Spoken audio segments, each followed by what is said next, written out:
अस्सलामु अलैकुम दोस्तों। यूँ तो अल्लाह रब्बुल इज़्ज़त ने जन्नत इंसानों और बिलखसूस नेक आमाल करने वाले अफराद के लिए बनाई है, लेकिन बाज़ रिवायात के मुताबिक दुनिया की तारीख़ में कुछ ऐसे मखसूस जानवर भी गुजरे हैं जो अल्लाह के मुकर्रब बंदों के साथ निस्बत की वजह से कल बरोज़े महशर अल्लाह के हुक्म से जन्नत में दाखिल किए जाएंगे।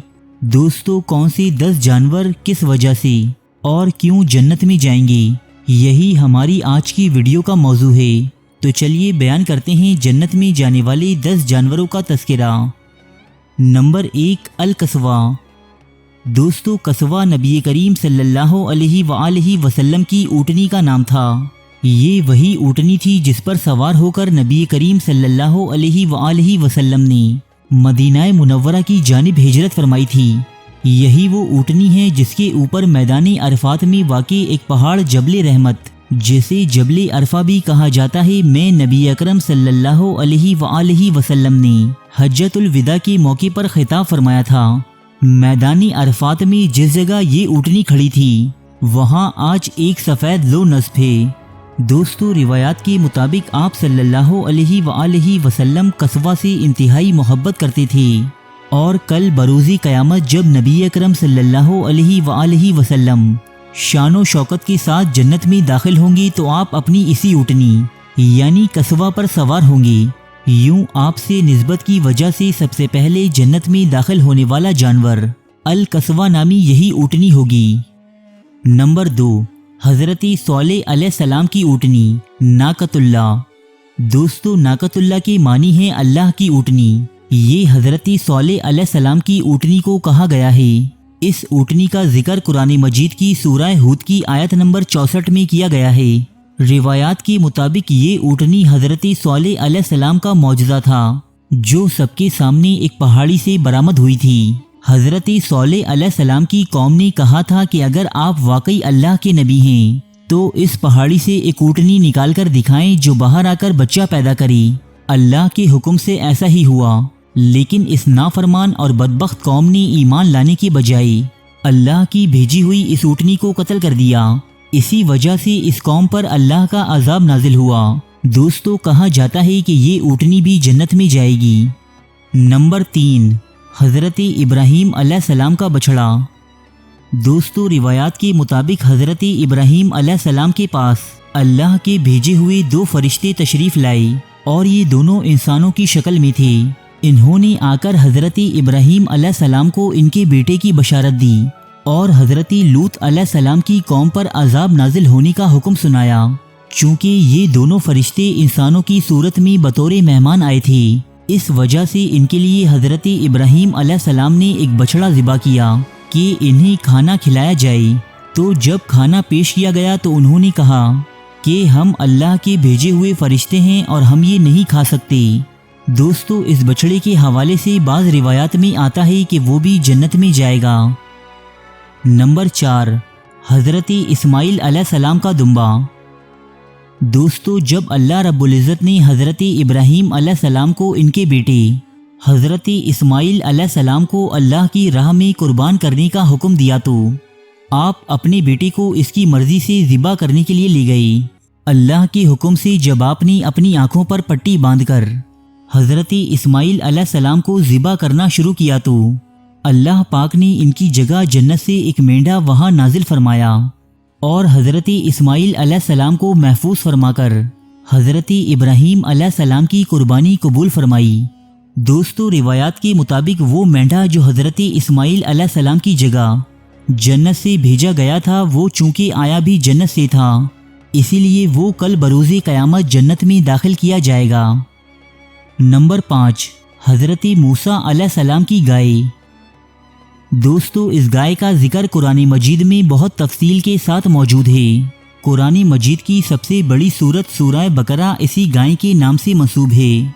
एक मर्तबा का जिक्र है कि बनी इसराइल के लोगों ने एक कत्ल कर दिया तो हज़रत मूसा अलैहिस्सलाम ने अल्लाह के हुक्म से इन्हें एक मोटी ताज़ी गाय ज़िबा करने को कहा और इसके गोश्त का टुकड़ा लाश पर मारा गया तो इस शख्स ने जिंदा होकर कातिल का नाम बताया और फिर दोबारा मर गया। दोस्तों, इस वाक़ये में जो मखसूस गाय ज़िबा की गई थी वो जन्नत में जाएगी। نمبر 6، حضرت یونس علیہ السلام کی مچھلی۔ دوستو، حضرت یونس علیہ السلام اپنی قوم کو عذاب نازل ہونے کی خبر دے کر وہاں سے چلے گئے۔ راستے میں ایک کشتی میں سوار ہوئے تو سمندر میں طوفان آ گیا اور کشتی ڈوبنے لگی۔ ان لوگوں کا یہ ماننا تھا کہ اگر کشتی میں کوئی بھاگا ہوا غلام بیٹھ گیا ہو تو وہ کشتی ڈوب جاتی ہے۔ کشتی والوں نے کہا کہ لگتا ہے اس کشتی میں اپنی قوم سے بھاگا ہوا کوئی غلام بیٹھا ہے۔ جب کشتی کے سب مسافروں کے نام کا قرعہ نکالا گیا تو اس میں 3 مرتبہ حضرت یونس علیہ السلام کا نام نکلا۔ ان لوگوں نے آپ کو پکڑ کر سمندر میں ڈال دیا۔ تب اللہ تعالیٰ نے ایک مچھلی کو حکم دیا کہ میرے نبی کو نگل لو، لیکن یہ تمہاری خوراک نہیں، اسے صرف اپنے جسم میں محفوظ کر لو۔ دوستو، روایات کے مطابق آپ اس مچھلی کے پیٹ میں 40 دن تک زندہ رہے۔ کچھ روایات میں یہ مدت 3 روز بھی ملتی ہے۔ اس مچھلی کے بارے میں بھی روایات ملتی ہیں کہ یہ مچھلی بھی جنت میں داخل کی جائے گی۔ نمبر 7، حضرت عزیر علیہ السلام کا گدھا۔ دوستو، حضرت عزیر علیہ السلام اللہ کے ایک نبی تھے۔ آپ کو بادشاہ بخت نصر نے قید کر لیا۔ جب آپ بخت نصر کی قید سے نکل کر واپس اپنے ملک فلسطین گئے تو آپ کے ساتھ ایک گدھا تھا۔ اللہ رب العزت نے آپ کا اور آپ کے گدھے کا ذکر قرآن مجید کی سورہ بقرہ میں بھی ارشاد فرمایا ہے۔ اس گدھے کے بارے میں بھی یہ روایت ملتی ہے کہ حضرت عزیر علیہ السلام کی نسبت سے یہ گدھا بھی بروز محشر جنت میں داخل کیا جائے گا۔ نمبر 8، حضرت سلیمان علیہ السلام کی چیونٹی۔ دوستو، اس چیونٹی کا ذکر قرآن مجید میں بڑی تفصیل کے ساتھ موجود ہے، بلکہ اللہ تعالیٰ نے اس چیونٹی کے حوالے سے ایک پوری سورت یعنی سورہ نمل نازل فرمائی ہے۔ ایک مرتبہ کا ذکر ہے کہ حضرت سلیمان علیہ السلام اپنا لشکر لے کر جا رہے تھے کہ راستے میں چیونٹیوں کا ایک بل تھا۔ چیونٹیوں کی سردار نے اپنی ماتحت چیونٹیوں سے کہا کہ سلیمان کا لشکر آ رہا ہے، اپنے اپنے بلوں میں داخل ہو جاؤ، کہیں ایسا نہ ہو کہ تم کچل دی جاؤ۔ حضرت سلیمان علیہ السلام نے یہ سن کر اس چیونٹی کو اپنی ہتھیلی پر رکھ کر اس سے کلام کیا۔ یہ کلام قرآن مجید میں بڑی تفصیل کے ساتھ موجود ہے۔ دوستو، اس چیونٹی کی اللہ کے نبی حضرت سلیمان علیہ السلام کی نسبت سے اسے بھی جنت میں داخل کیا جائے گا۔ نمبر 9، حضرت سلیمان علیہ السلام کا ہدہد۔ دوستو، حضرت سلیمان علیہ السلام پوری دنیا کے حاکم تھے اور آپ کا حکم تمام انسانوں ہی نہیں بلکہ چرند پرند پر بھی چلتا تھا۔ حضرت سلیمان علیہ السلام نے پیغام رسانی اور پانی تلاش کرنے کے لیے ایک پرندہ ہدہد مقرر کر رکھا تھا۔ یہ آپ کے ساتھ ساتھ چلتا تھا اور جہاں بھی آپ جاتے تھے یہ پانی تلاش کرتا تھا۔ یہ وہی ہدہد ہے دوستو جس نے حضرت سلیمان علیہ السلام کو ملکہ بلقیس اور اس کی قوم کی خبر لا کر دی تھی۔ اس ہدہد کے حوالے سے بھی روایات ملتی ہیں کہ حضرت سلیمان علیہ السلام کی نسبت کے سبب اسے بھی جنت میں داخل کیا جائے گا۔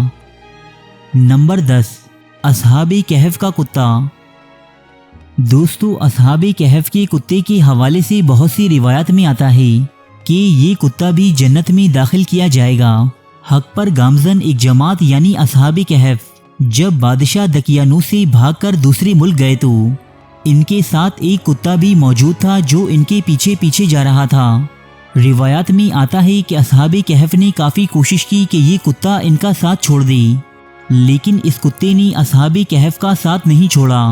اصحاب کہف کو یہ ڈر تھا کہ یہ کتا بھونکے گا اور ہم سب کے سب پکڑے جائیں گے، مگر یہ کتا خاموشی سے ان کے ساتھ چلتا رہا اور جس غار میں یہ سوئے رہے یہ کتا بھی اسی غار کے دہانے پر سو گیا، اور اصحاب کہف کے ساتھ وفاداری کے باعث اس کتے کو تاریخ میں انتہائی اہم مقام حاصل ہے، اور اس کے حوالے سے روایات ملتی ہیں کہ یہ کتا بھی بروز محشر جنت میں داخل کیا جائے گا۔